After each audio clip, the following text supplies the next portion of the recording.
नमस्कार, आप देख रहे हैं 4 PM महाराष्ट्र और मैं हूं आपके साथ आकांक्षा यादव। दोस्तों, महाराष्ट्र की राजनीति में इन दिनों बीएमसी चुनाव को लेकर काफी हलचल मची हुई है। मुंबई देश की आर्थिक राजधानी है। उसकी नगर निगम चुनाव हमेशा से ही राज्य और राष्ट्रीय स्तर पर महत्वपूर्ण रहे हैं। वहीं इस बार चुनाव जनवरी 2026 में होने वाले हैं, लेकिन बीएमसी चुनाव की तैयारी अभी से शुरू हो गई है। खास तौर पर उद्धव ठाकरे की अगुवाई वाली शिवसेना यूबीटी और उनके चचेरे भाई राज ठाकरे की महाराष्ट्र नवनिर्माण सेना के बीच गठबंधन की खबरें लगातार सुर्खियां बटोर रही हैं। सूत्रों के मुताबिक दोनों पार्टियों के बीच सीट बंटवारे पर चर्चा अंतिम दौर में है, लेकिन आधिकारिक घोषणा में थोड़ी देरी हो रही है।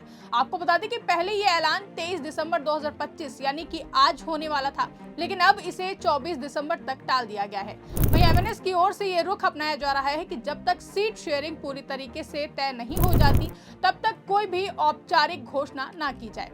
वहीं ये खबर राजनीतिक गलियारों में चर्चा का विषय बनी हुई है, क्योंकि ठाकरे परिवार की एकजुटता मुंबई की राजनीति को नया मोड़ दे सकती है। आपको बता दें कि ठाकरे बंधुओं की एक साथ आने की खबरें कई महीनों से लगातार सामने आ रही हैं।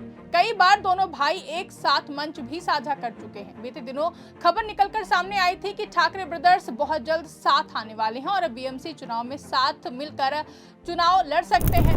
लेकिन एक बार फिर से गठबंधन टल गया है और दोनों भाइयों के बीच सीट बंटवारे को लेकर कहीं पेच फंस गया है, जिसके चलते अभी मिलन नहीं हो पाया है। वहीं इसे लेकर शिवसेना यूबीटी नेताओं का कहना है कि ठाकरे बंधुओं में सब कुछ ठीक है और बहुत जल्द दोनों भाई साथ में नजर आएंगे और बीएमसी चुनाव साथ में लड़ेंगे। जानकारी के मुताबिक बीएमसी चुनाव मुंबई की 227 वार्डों के लिए होते हैं और ये नगर निगम दुनिया के सबसे अमीर नगर निकायों में से एक है। इसका बजट हजारों करोड़ रुपए का होता है, जो शहर की सड़कें, पानी, सफाई, स्वास्थ्य और विकास कार्यों पर खर्च होता है। पिछले चुनावों में शिवसेना ने यहां अच्छा प्रदर्शन किया था, लेकिन 2022 में पार्टी में फूट पड़ने के बाद स्थिति बदल गई। उद्धव ठाकरे की शिवसेना यूबीटी अब विपक्ष में है, जबकि एकनाथ शिंदे की शिवसेना सत्ताधारी महायुति गठबंधन का हिस्सा है।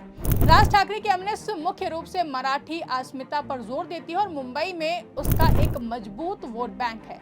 खासकर मराठी भाषी इलाकों में सबसे ज्यादा वोट है। वहीं दोनों पार्टियों के गठबंधन से विपक्षी खेमे को मजबूती मिल सकती है, लेकिन सीट बंटवारे पर मतभेद के कारण घोषणा टल रही है। आपको बता दें कि ठाकरे परिवार महाराष्ट्र की राजनीति का एक बड़ा नाम है। बाल ठाकरे ने 1966 में शिवसेना की स्थापना की थी, जो शुरू में मराठी लोगों के अधिकारों के लिए लड़ती थी। उद्धव ठाकरे उनके पुत्र हैं, जबकि राज ठाकरे उनके भतीजे हैं। 2006 में राज ठाकरे ने शिवसेना से अलग होकर एमएनएस बनाई, क्योंकि उन्हें लगता था कि पार्टी में उनका सही सम्मान नहीं हो रहा है। तब से दोनों भाइयों के बीच राजनीतिक दुश्मनी रही है, लेकिन हाल के सालों में 2019 के बाद जब उद्धव ठाकरे ने कांग्रेस और एनसीपी के साथ गठबंधन कर सरकार बनाई, तो राज ठाकरे ने भी अपनी रणनीति बदली। 2024 के लोकसभा चुनावों में एमएनएस ने बीजेपी का समर्थन किया, लेकिन अब बीएमसी चुनाव में वो उद्धव के साथ आ रहे हैं।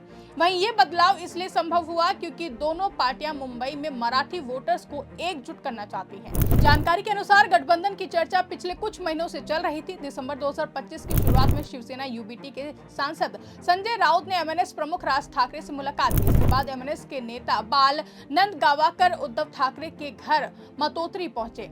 इन बैठकों में सीट बंटवारे पर विस्तार से बात हुई। शुरुआती रिपोर्ट्स में कहा गया कि शिवसेना यूबीटी को 145 से 150 सीटें मिल सकती हैं, जबकि एमएनएस को 65 से 70 सीटें मिलने की उम्मीद जताई जा रही है। आपको बता दें कि शरद पवार की एनसीपी एसपी को भी 10 से 12 सीटें देने की योजना थी, लेकिन अब नए अपडेट्स में आंकड़े बदल गए हैं। इंडिया टीवी की रिपोर्ट के मुताबिक शिवसेना यूबीटी को 125 सीटें और एमएनएस को 90 सीटें मिलने की संभावना है। वहीं ये बदलाव इसलिए आया क्योंकि कुछ इलाकों में मतभेद थे, जिसमें घाटकोपर, कंदीवली, बोरीवली और मुलुंड जैसे गैर मराठी बहुल क्षेत्र शामिल है।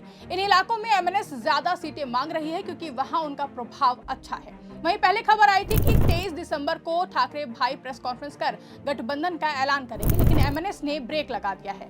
पार्टी के कार्यकर्ता उत्सुक हैं, लेकिन नेतृत्व का कहना है कि सीट शेयरिंग पूरी तरह से तय होने तक इंतजार करें। सूत्रों का कहना है कि कुछ सीटों पर अभी भी बातचीत चल रही है। जहां मतभेद हैं, उन्हें सुलझाने की कोशिश हो रही है।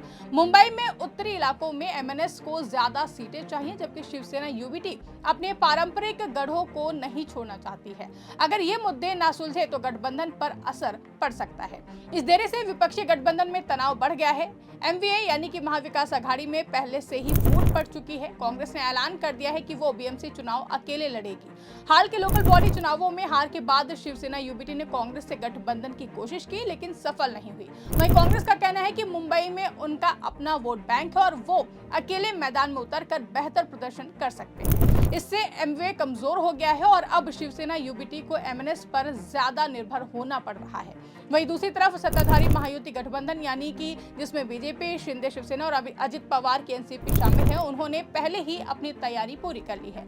सूत्रों के मुताबिक बीजेपी को 155 सीटें, शिंदे शिवसेना को 60 और अन्य को 12 सीटें मिलेंगी। मुख्यमंत्री देवेंद्र फडणवीस और उप मुख्यमंत्री एकनाथ शिंदे के बीच बैठक में ये फैसला हुआ है, जहां महायुति ने साफ कहा है कि कोई फ्रेंडली फाइट नहीं होगी और पार्टियां एक दूसरे के कार्यकर्ताओं को नहीं लेंगी। बीजेपी मुंबई में बड़ा भाई बनकर उभर रही है, जबकि शिंदे सेना ठाणे में मजबूत रहेगी। आपको बता दें कि बीएमसी चुनाव 15 जनवरी 2026 को होंगे और काउंटिंग 16 जनवरी को होगी। महायुति को लगता है कि वो आसानी से जीतेंगे क्योंकि हाल के चुनावों में उनका प्रदर्शन अच्छा रहा है। उद्धव ठाकरे ने हाल ही में कहा है कि मुंबई का वातावरण प्रदूषित हो रहा है और विकास की योजना शून्य है, और उन्होंने महायुति पर पैसे बांटने और भ्रष्टाचार के आरोप लगाए, लेकिन महायुति का फोकस विकास कार्यों पर है। अगर ठाकरे भाइयों का गठबंधन सफल होता है तो मुंबई की राजनीति बदल सकती है। मराठी वोटर्स जो शिवसेना और एमएनएस के बीच बटे थे, अब एकजुट हो सकते हैं। मुंबई में करीब 40% मराठी भाषी हैं और गैर मराठी इलाकों में भी एमएनएस का प्रभाव है, लेकिन कांग्रेस के अलग होने से वोट बढ़ सकता है, जो महायुति को फायदा पहुंचाएगा। संजय राउत ने कहा कि गठबंधन की घोषणा 2 दिनों में हो जाएगी और वो मुंबई, ठाणे, पुणे जैसे शहरों में संयुक्त रैलियां करेंगे। वहीं राजनीतिक विश्लेषकों का मानना है कि ये गठबंधन ठाकरे परिवार की एकजुटता का प्रतीक है, लेकिन सीट बंटवारे के मतभेद इसे कमजोर कर सकते हैं। एमएनएस के कार्यकर्ता उत्साहित हैं, लेकिन वो चाहते हैं कि राज ठाकरे को उचित सम्मान मिले। वहीं उद्धव ठाकरे की पार्टी को भी लगता है कि ये गठबंधन उन्हें वापसी का मौका देगा, लेकिन अगर घोषणा और टलती है तो कार्यकर्ताओं में निराशा फैल सकती है। बीएमसी चुनाव महाराष्ट्र की राजनीति का टर्निंग पॉइंट साबित हो सकते हैं। ठाकरे भाइयों के गठबंधन से विपक्ष को नई ऊर्जा मिल सकती है, लेकिन सीट शेयरिंग पर सहमति जरूरी है। वहीं अब तक की जानकारी से लगता है कि 24 दिसंबर का ऐलान हो सकता है, लेकिन एमएनएस का सख्त रुख इसे रोचक बना रहा है। मुंबई के मतदाता अब इंतजार कर रहे हैं कि क्या ठाकरे परिवार फिर से एक साथ हो पाएगा या फिर नहीं। ये चुनाव न सिर्फ मुंबई के विकास पर असर डालेगा, बल्कि राज्य की राजनीति को भी नई दिशा देगा। कुल मिलाकर राजनीति गरमाई हुई है, राजनीतिक सरगर्मियां चरम पर है और आने वाले दिन निर्णायक होंगे। वहीं इस खबर पर आपकी क्या राय है, कमेंट करके हमें जरूर बताएं। फिलहाल के लिए इस खबर में बस इतना ही।